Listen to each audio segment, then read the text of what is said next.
How are you all right? I am fucking perfect.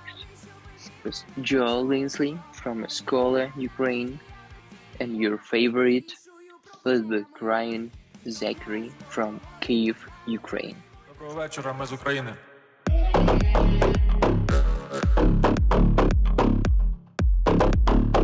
Hello, this is Joe Lindsley in Skola in the Carpathian Mountains of Ukraine, and it's I don't know, it's 12:45 in the morning on I guess it's Wednesday morning, and I'm talking with my friend Zakhar Pikh, speaking from Yeah, um, I'm speaking from Kyiv, Ukraine, but also today I was in Chernihiv, Ukraine, and tomorrow I think I will be in Dnipro, Ukraine, or maybe Kharkiv, Ukraine. I'm not sure. So I think it doesn't matter where I am. I'm in Ukraine. Yeah, I'm in Ukraine, and it really doesn't matter where the city is.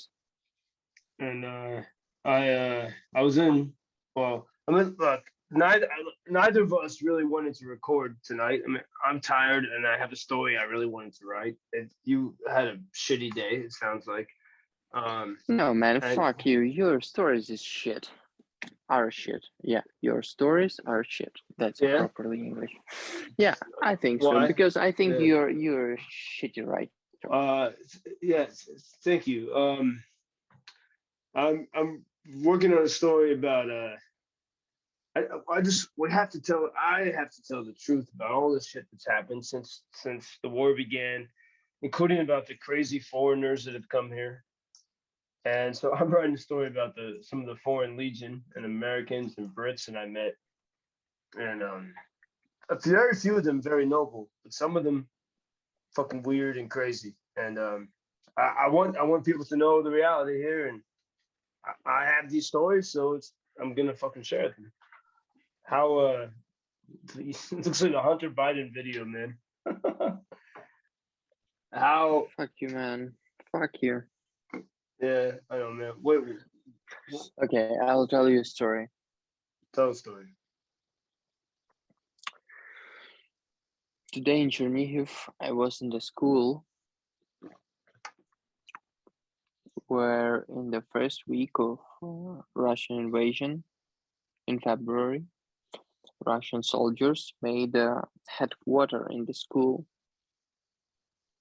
And in the basement of the school, they closed 250 people. Most of them were children. And they closed there in the basement, 250 people. They closed there in the basement, and they stayed there something like a month, and more than 90 people there, most of course it was children, more than 90 people died because it was not enough air, like oxygen there. And they made a headquarters in school, and the Ukrainian army knew that in the basement it was 250 Ukrainian civil people. So Ukrainian army didn't have any fucking chance to bomb that school with that motherfuckers, because they knew if they do that, the civil Ukrainians will die. It's like a live shield for Russian motherfuckers. And what? And nothing. That's all. Finish the story. Did you meet any of those people who survived? Yeah, I saw them. I didn't speak with them. I saw them. But I think in that moment I had too much emotions to say even any fucking word to anyone. Not even to that people who were there in that time. That's I want to ask you a question about that, but I'll say that that idea of having too many emotions, I still regret when I went to the hospital in Dnipro into the reanimation ward with the chief of the hospital brought us there. And they don't let many people in there because it's very, they have to keep everything secure. And we in this room were soldiers who had lost legs and arms, and their faces were completely mangled. And one most of the soldiers in this room couldn't, communicate really in the state they're in. But one of them did, and he smiled and cracked a joke in Ukrainian. And I regret that I was so focused on, I think, not intentionally, but on myself, how I felt about this, that I was separate. I separated myself in the moment, and I wish I had gone up to that soldier, the one that cracked a joke, who lost a leg and his face is all mangled. I wish I had gone up to that soldier and spoken normally. Just said, "Hey, man, what's up?" Because I think if I was in that situation, I would want someone just to talk to me. My friend, I think that I don't want to talk with a lot of people about everything. I'm talking with you, and for me, that's more than enough.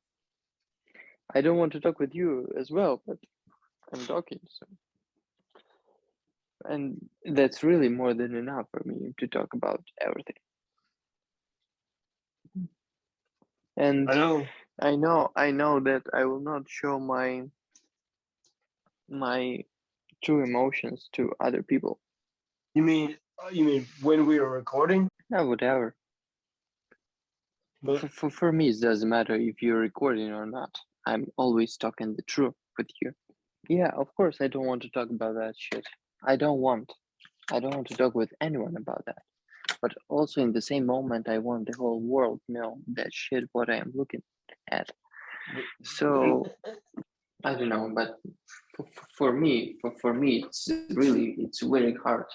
I cannot to talk with the people who are sitting, for example, in Los Angeles or San Francisco, and do their life, and be happy and yelling that, for example, gas is become more expensive for example $1 or $2 or fucking $3 per fucking gallon, and in the same moment I'm speaking with I was speaking in Odessa. I was speaking with a girl who came with her family from her son, and I asked her, "Hey, darling, you're like 10 or 11 years old, and you're smiling. You're here in Odessa, in a park, walking with your family and little brother, and you're happy. And what do you think about the war? What do you think about her son? About that you had to move to other city because of the war?" And she said, "You know, I'm happy because for me to be happy, it's more than enough. Than my father, my mother, and my little brother, they are alive and they are with me here in Odessa, and we are alive. We are not damaged in Kherson like other people, like our neighbors, and that it's more than enough for me to smile." And in that moment when she said that, she started to cry, and I said, "Hey, hey, hey, hey, hey, hey, hey, darling, baby, stop, everything's good. Thank you so much. Please don't cry. Be happy. Please, just to be happy because you have to be happy because you're a little girl. Fuck, man. Shit. I don't want to. I don't want to live in this fucking world with that stories. It's horrible. Yeah, but you're there to comfort her when the world needs people, to help. And like, man, when we were in Nikopol, um, with that band from Ohio, and we did the event there because we had a film crew, and I wanted Americans to see, like, wow, you can see the Russian, here we are, you can see the Russians across the water. It's sort of safe enough I could bring people there, but you can still see the reality of it. And um, and this girl from Nikopol, she's an English teacher, and I was talking with her, and the band was playing.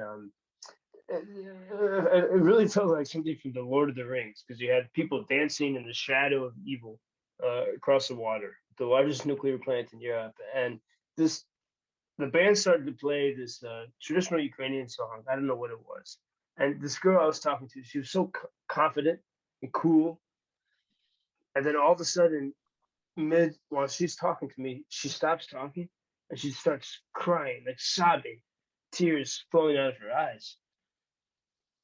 And I realized that song, like, just broke her heart because it reminded her of the whole life she had before this war,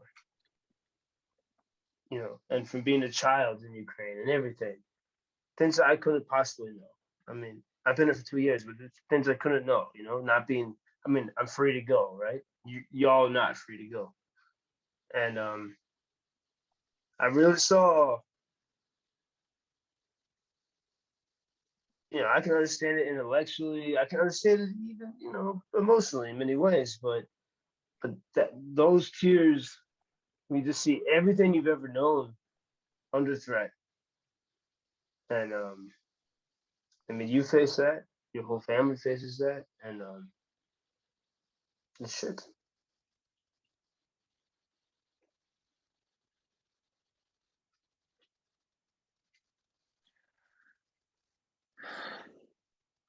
Okay, man. Thank you so much. You made me um, cry. So fuck you. And What we could think, like, being here in the mountains. I remember when we were all in the mountain, Pennsylvania, a year ago. It's not possible now. It's so sad. There's this little coffee shop I told you about that opened here in Scola, and today I asked the guy Sasha. I said, "Why did you and your wife open this during the war? It's only been open for a month." And he said because his wife always had the dream to have this type of place where you had coffee and, like, nice coffee in this little village, and beer and hot dogs and macaroons, and they don't know if they have any more time left, so you just have to do it now.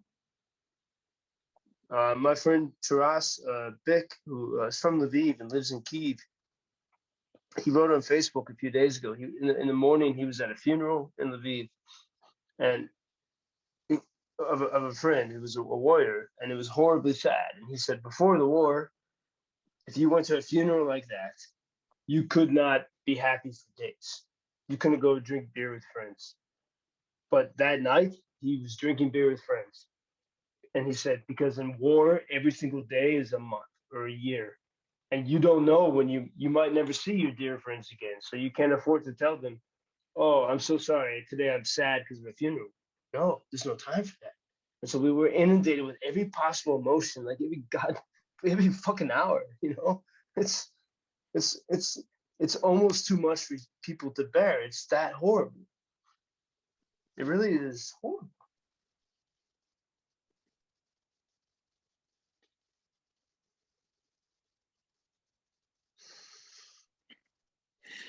All right.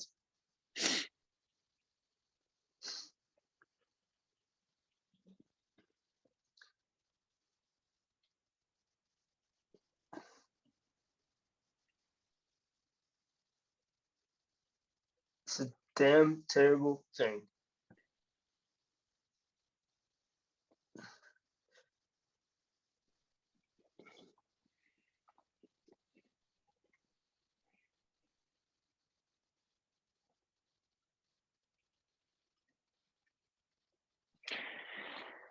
good night, man.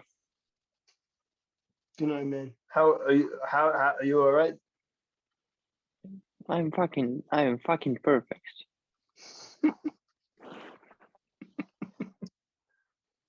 Thank you so much. It was Joe Lindsley from Skola, Ukraine, and your favorite little bit crying Zachary from Kyiv, Ukraine. Have a good night. UkrainianFreedomNews.com. Thanks for listening to our Near Daily War Journal.